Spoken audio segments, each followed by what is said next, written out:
The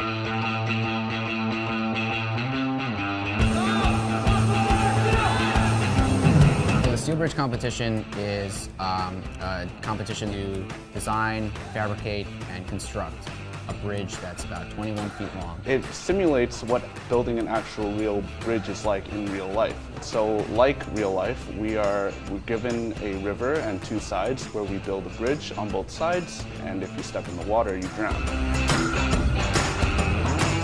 Bridge building is a lot less about bridge building than it is with working with the people around you. So the better you work with the people around you, the better your end result ends up being. It's about working with other people in different fields, so it's a very good chance to just talk to other people about what they do and how they do it. It's the first time I got exposed to bridges, and I definitely made a lot of new friends. I met a lot of upperclassmen here. This is now my third year being part of the Steel Bridge team. I actually had to hold tryouts, pick the team. We have them build the bridge from the year before. And then I pretty much just judge them based on, are they good with their hands? Can they put the bolt through and put the nut on without dropping any pieces? Are they good with a ratchet and a wrench? And count how many drops they each have, and then from there, put it on a spreadsheet, check it out, just based on numbers, pick the team. This year we have, out of 5 builders, 3 of them are freshmen. There are certain ways in which the competition is restricted towards kind of your knowledge, and there's other ways in which it doesn't matter at all.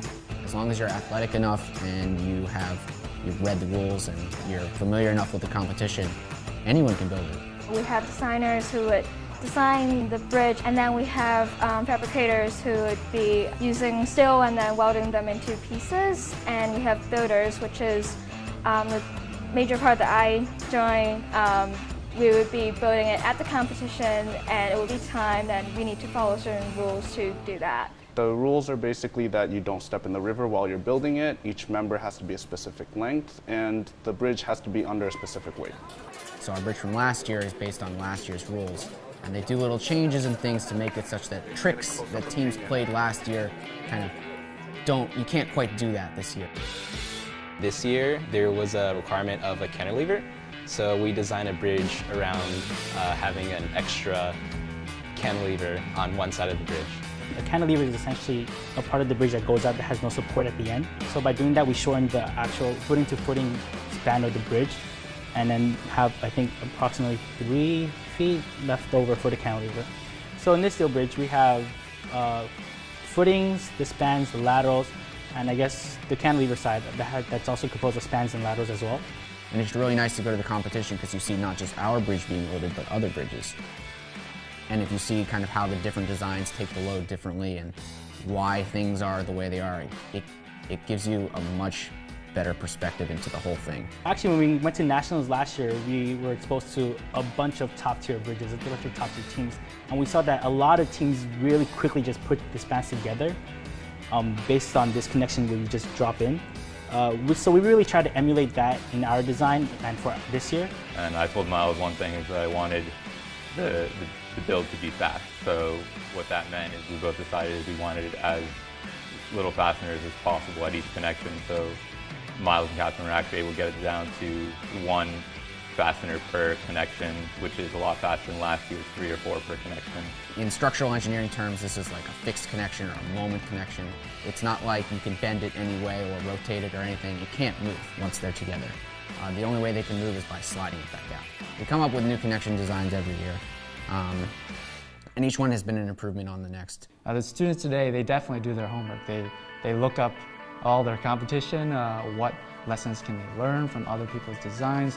When I was a student, my contemporaries and I were building the bridge as if we're like dinosaurs. If you look at our bridge, it is massive compared to their bridge, and it's clunky, it's not as efficiently designed. These students, they amaze me.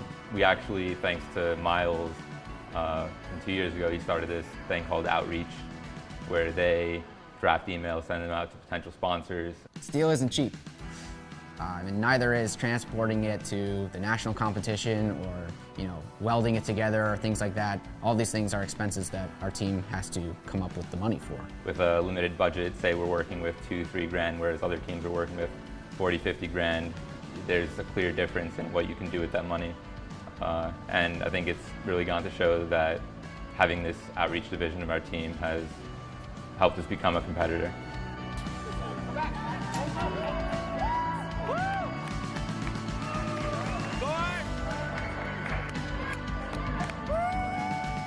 The competition is judged based on 3 criteria: how much the bridge weighs, how fast you can build it, and how much it deflects based on the load that's applied on the bridge. The first and second place teams go to nationals. So our goal every year is basically to place second. It just so happens that the last 2 years we've won first.